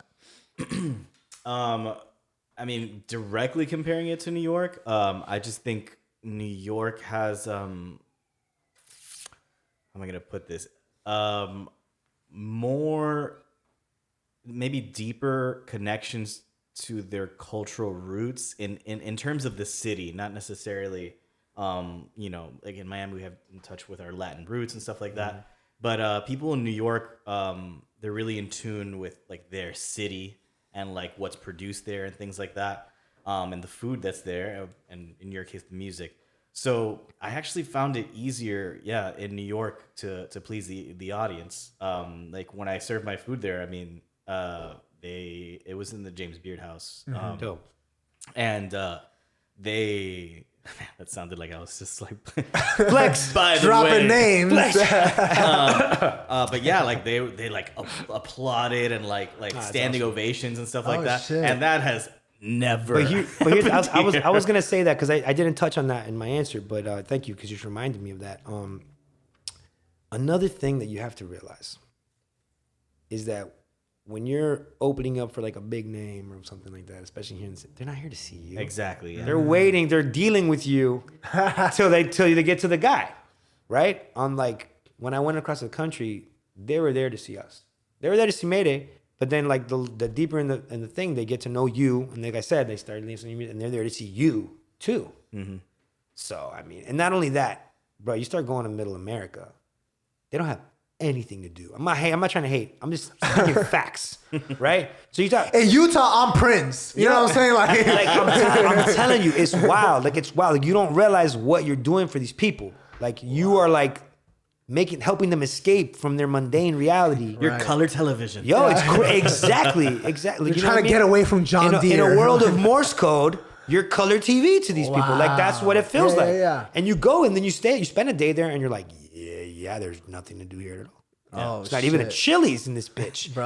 You know what I'm saying? yeah. Like Like, 2-for-1 margaritas. you know what I mean? Oh, Like they man. don't have nothing. You go to There's some of these- places where Walmart is the highlight of the fucking town. and then you go to the small town, and they're like, yeah, we live 3 towns over, which is like a fourth of this town. And you think you're in the small town, and you're in the city. Wow. And you start realizing, wow, like its perspective is motherfucker. Wow. Yeah, you start realizing, whoa, like these people have been waiting for this show for 2 months. Holy They've shit. been planning. They drove 3 hours to come here, dog. We're spoiled here in Miami. Yeah, man, we're right in the mecca of it all. So like people are just like not impressed. You saw Dave Chappelle around here just the other day. I did indeed. Oh, that old thing. Yeah, actually, you were talking about how like the audience here in Miami, like text during your show or anything like that. I think that's like an overarching issue about people being present for a show, because the first thing is like to pull out your cell phone and record. Yeah. Right. I mean, for an artist, That's why I like that Chappelle shit, because they make you lock your phone up. they did the same Right. thing when I went to a Jack White show in the Fillmore. I did Aziz that guy. Ansari and they did And, that. yeah, they locked up the phone. What were you gonna say as an artist? What? I'm sorry. That as an artist, like, I mean, seeing that, like, just looking out and seeing a whole mess of phones, like, it must be a little bit disheartening, where you just really want to look at the people and just see them, like, I They're with disagree. you. I disagree. Sometimes it makes really cool photo ops. All those fucking phone like lights, you know what I mean? And then you Right, get your right. camera guy in the back. He's got all these people filming you. It's like that looks amazing on camera. So, Right. No. At the end of the day, they're just making memories. Right. You know what I mean? I like wish I get could. what you. I get I what wish you I mean. could film. I don't feel like I don't do it either. I can't. I never do it. Bro, I'll bust out a lighter. You know what I'm saying? OG, Whenever I'm at a OG show, style. yeah, 100%. Whenever I'm at a show or a comedy show, my phone is the last thing on my mind. I'm like this. Yeah. I'm just like that, like a kid on the end of his chair. I feel like you're allowing yourself to experience it further, though. Yeah, because people like get the phone and then like for me, like I understand kind of, but I don't know what's more important, like saving the memory for later. Because are you really gonna look at that later, or really like, are you gonna remember that feeling you had when you were staring that shit and there was nothing between? Like I think I'm gonna remember that feeling, and it's gonna be a lot more powerful because I've had pictures of vacations and I never fucking look at those things. You know what I mean? Like I don't care about those. I'm never like, oh, remember that time I went to? Oh, let me show you the pictures that I went to. I'm not. That's not me. Like Yeah. that's not me at all. I think you. Just I'd much being rather there, explain it to them. You being there creates room for legend. Yeah. Like for That example, too. like Woodstock. Right. Like I'm sure that Woodstock sounded like shit. Yeah. Okay. Oh yeah. I'm fucking certain. 100%. But like everybody was there. I know exactly. It was just a moment. They It were was such high a out of their moment. minds. Oh, they were high. there. Yeah. The fucking situation. They were there. And then they told all these stories, and now Woodstock like evokes this fucking feeling, and it's all those folklore. people are legends. That show's a legend. If there's like a whole mess of like YouTube videos about it, they'd be like, oh Yeah. fuck. Look how fucking wasted they are. Right. Yeah, Jesus, look at those exactly. god dirty hippies. I don't like that music anymore. Yeah. It looks like an ad There was for a AA, live bro. stream, dude. You kidding me? They would have sent SWAT in that bitch. They would have sent the National Guard. Ivan, I do want to ask, what are some of your musical inspirations? Who were some of the artists when growing up you listened to and they evoked something from you that later on in life you were able to replicate or be inspired from in your music? I mean, as far as like, I fell in love with hip hop because of Nas's "The Message." It's a song where he sampled, or not him, but Trackmasters sampled Sting, and a song called I forget the name of the song, but Juice WRLD sampled the song. Dung dung dung da dung dung dung da dung dung dung da dung dung dung Yep. dung dung da dung. I Fake feel it. thug, no love, you feel the slug. Like he sampled that melody, and that song was like my mom's like favorite song for years. And then like I heard it in that beat, I'm like, did he just put drums? What? Like that shit blew my mind, and ever since then I was hooked on hip hop. And then like so, Nas was a big guy for me. The West Coast, Dre, Ice Cube, like the Friday soundtrack, all that shit, that was huge for me too. Bone Thugs were big. Eminem was like, oh, I can do it too. Oh yeah, Like, 100%. okay, I don't have to be a black kid from the ghetto. Like, I can do this too. Like, everybody, as long as you're good, you can do it. And that's what, that was so important for me. Because, you know, you just feel like out of place before that guy. Because everyone that was doing it to the best levels were of a certain, you know, they were all black, or they're from the fucking ghetto. Mm-hmm. You know what I mean? Like the hood and shit. Right. You know, with their mom, like, was a crack mom, like crazy shit. Like, where you're like, oh, man, if I'm not going through that struggle, I have nothing to say. Right. Mom, why aren't you doing crack? Yeah, Mom, get a drug habit. Take up crack. Yeah, jeez, For like, me. Fuck, for the better of our family. Like, but yeah, before like that, I was just like a fan. And then his introduction to it and like this whole different type of rapper was like, oh shit, there's room for every type of rapper. You know, there's room for me too. And then Kanye comes out, and I'm like, oh, you don't have to wear one hat. That's acceptable too. Not only acceptable, celebrated. Fuck yeah. And then like Jay-Z and Mos Def's presence on the mic was just like huge for me. And you know, stuff like that. Like that's what I'd say as far as hip hop, those would be like the main guys. Do you have anybody? I mean, you know, musically, they inspired you, but anybody? There's no real roadmap to being an artist. Nah. But a lot of people, I don't know if you have like a North Star as that you follow, or a certain person that you kind of like try to map your career around. Right now, I'd say J. Cole. Okay. Right now. But that changes every couple of years. It always has for me. It always changes. Because like Kanye was that guy for a while. Lupe Fiasco was that guy for a while. Jay-Z was the guy for a while. You know, Mac Miller was the guy for a while in my head. But it's like a temper. It's more like, I don't want to say it's a guy as a map. It's more like inspiration. Like all they're doing, I like what they're doing. Like I could see myself doing something like that. Yeah. You know, like that's more. And it's not even exact. It's more like, It's I take it for the base of it. Like how he made Dreamville. You know what I mean? Right. Like that, like to me is like the long game. Yeah. You know, you make a family, you make your own team, you make your own label. It's like that's the genius shit. That's what you're supposed to do. You build your own shit. And then he's filling it with like hand selecting these incredible artists. That to me is, bruh. Oh yeah. You know, sharing the platform with people that not only he could, you know, be lucrative and make money off of, but they're good and they deserve it. Yeah. You know? Right. And that's Like it's not a handout. They deserve yes, it. Yeah. And it's very small. His artist selection, dude. He's got like 5 artists. Yeah. 4. Yeah. And he's fucking very rich. He could have a lot more. Oh yeah. Yeah, and put the J. Cole stamp on it and just get him out there. You know what I mean? And then He like rides bike everywhere. He's very like humble and shit. Yeah. I love that. Yeah. I love that. Like I love that so much, dude. Like that's like so right now to me, if I could aspire to do anything like that would be my blueprint, like the J. Cole route. But another person that's, you know, unapologetically himself. Hell yeah. So that's like I love everything about what he does. And probably the best one rapping right now. Yep. Also, Tom Okay. Bien. You know what I 100%. mean? Yeah, So yeah, like yep. for real, especially if you hear the last album, it's a fucking classic. It's a It's a classic. fucking classic. And the first time I heard it, I kind of ran through it and I didn't appreciate it for what it was. And then I heard it the second time, I'm like, what was I sleeping? What the fuck? Like I can't stop listening to it. So Hell yeah. Ladies and gentlemen, every single week, you know what I'm saying? We have 3 I Said 3 segments. And the third one is actually the quest for the truth. You know what I'm talking about? And in this segment, I ask a random card, a random question from this here deck of cards. And not only will the guest here answer it, but so will my glorious co-host. You know what I'm saying? You ready? Shout out G-Hole. Nope. Your All right. mustache looks ready. That mustache does look ready. Okay. This is a good one, actually. And First one? First one because it's a new deck. Oh, you know what got I'm it, saying? got We've it. gone through most of them. Crispy. Yes. Ivan, Yes. D.U.Ivan. Yes. What career advice would you give to your 16-year-old self? Start rapping right now. Yeah. Period. Just start rapping right now. Do you feel that? It's all about the 10,000 hours. I would have gotten to this skill 10 years ago, 15 years ago if I would have put in the work. Period. That's it. I would have gotten to the same skill level. That's why I believed in myself. I knew I could. It's just putting in the work. Do you think that you had the self-awareness and the maturity at 16 to pursue? No way. I didn't have the self-confidence at all. Not even close. I didn't even know what I was yet. You know what I mean? I didn't have any good guidance, which is why I searched through hip-hop so much. Is why hip-hop's so big to me, because it was like my guidance, you know? But yeah, if I could tell my 16-year-old self anything, it'd be like, get started now. Don't take this skill for granted. You're really good at writing. Write stories, write songs, just write. And take acting class now. Hell yeah. That's what I would tell my 16-year-old self.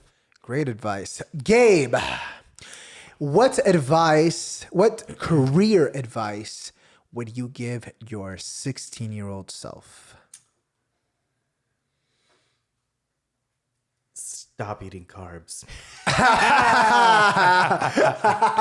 Same. Coming from being a former fit gentleman, now fat gentleman. You're not fat, you're beautiful. I can tell you that careers are easy when you're thin and beautiful. People tend to listen to you a little more. Yeah, bro. They respect Bro, you. I don't trust a skinny chef, bro. I'll tell you that right now. You know what I I'm dig saying? that too, but I know exactly what he's saying, man. The aesthetic, the appeal, and like showing like when you're fit, how people look at you and talk to you and like show you like this blind respect as opposed to when you're out of shape. It's insane. It's night and day. And I was a dumbass when I was fit, but people Because you don't realize what you got. Because you don't realize what you, but you didn't even realize it. And then you feel the difference when you gain that weight. Because I felt it because I was always a chubby kid. And then I dropped down to like, bro, I was in shape as fuck and stuff. I was like 190, like benching 275. Like I was in fucking great shape. And then I started really feeling how people were treating me. Like it was so different. It was insane. And it was a little fake, a little bit like on the surface shit, but it's still super apparent. And then I gain a little weight and I get out of shape a little bit. And then you start seeing the reverse. It like it reverts back. It's like they start losing respect for you. It's crazy. there's that perspective again. That judgment. And for people that are listening to this on Spotify, if I could describe to you what I'm sitting across right now, he is what I could only describe as un espécimen. Right? He is a gorgeous man. He's like, what can I say? He's like Robert Downey Jr. if he had better skin. That's fucking great. Jesus Christ, yo, we're using this from album. I'm gonna need this audio. Bro, that's a sample in his next song right there. I need this audio. My man, thank you so much. I'm blushing. I mean it. I'm blushing. That's absolutely amazing. Eat less carbs. Yeah, actually, yeah. It's good advice. That's for health. For actually, no. I'm a better person as a fat person now. I've learned now. I'm humble. Ooh. Okay, I know that I'm beautiful on the inside. I developed this wonderful sense of humor that you've been enjoying. So you know what? You develop modesty. There you go. Definitely modesty. So you know what? I'm gonna change my answer. Keep the carbs. Keep them up. Eat them sooner.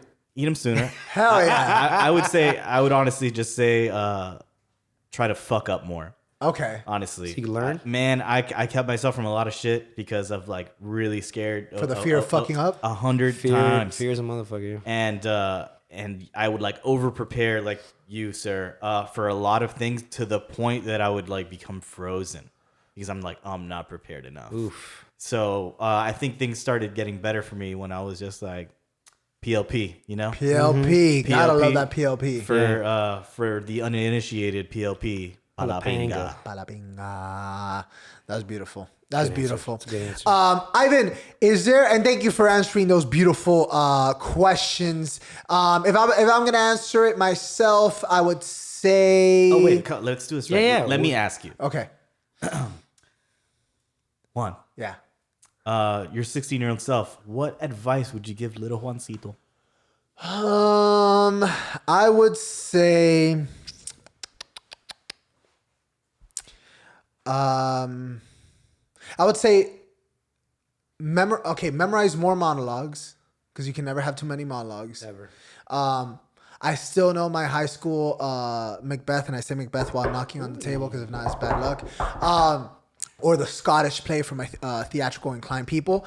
And I still remember that monologue down to the motherfucking T. And I will say as well, kind of in the same vein as you, don't let the lack of, I mean, and it's the biggest cliche ever, but the fear of striking out keep you from playing. Yeah.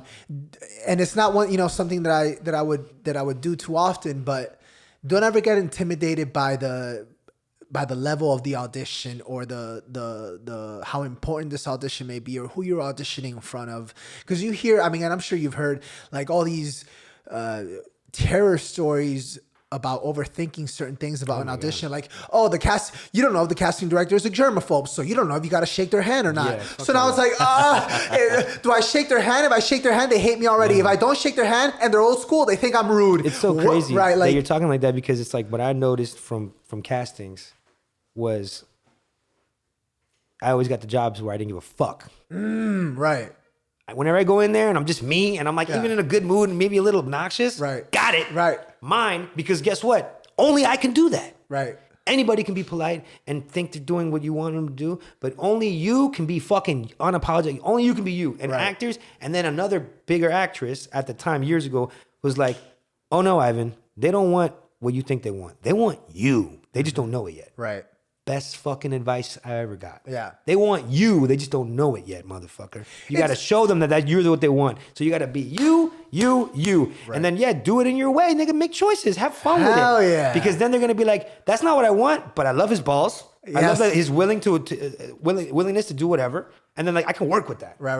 And he looks great. Bah, boom. 100%. Bro, 100%. There's been auditions that I walked out of, and I'm like, well, that sucked, donkey dick. And I'm over here smoking a bowl in my car at the audition, and I'm getting a text like, so, Call back. You got a call back. And I'm like, what? Bullshit.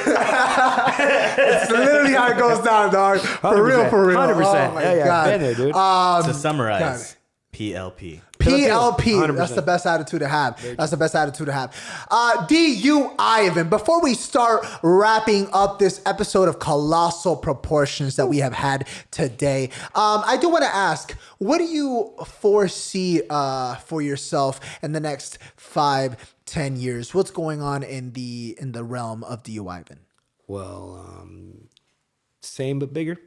Kind of like it's always been. You know, I've been doing the same thing, and it's just elevated every year, more and more and more. So hopefully, the acting I'm gonna start taking a lot more serious. Finally, I've already organized the music enough to where I can it's gonna start running itself soon. Okay, so that's beautiful, and I can put a little more energy into the acting, which I really need to do. So I'm hoping for a major placement within the next 2 years, as far as a show or something. Okay. Something episodic, something like that. I'm going real hard as far as acting is concerned in the next few years. That's another reason why I'm trying to get back in shape and all these things. So yeah. Yeah, because to be a leading man, bro, out here, the requirements are out of this world, tough. man. It's tough out here, but it's like again, that me shit. I'm convinced. You know what I'm saying? Yeah. I'm convinced. So I just gotta cross some T's, dot some I's, and that shit's mine. And that's so that's what I'm doing right now. As far as the music, like I said, it's about to be running itself. So that's beautiful. I got this EP coming out on Tuesday. I got an EP coming out Tuesday. Hell yeah. You see it on the screen, ladies and gentlemen. You know what I'm saying? It's called the Pensive Stoner Ponders. I hope you guys dig it. I love that name. 8 tracks, quick, no skits, no nothing, just pop, pop, pop, just hit them with 8 bangers.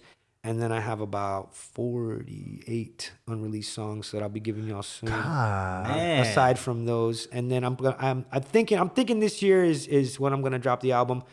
It's called Don't Need Much. Okay. I'm really excited about it, and I have just the best shit I've ever made is coming. So I'm excited about it. The man's been cooking. We're The man's excited been too. cooking. Yes, we're excited Oh, we're too. excited to hear that.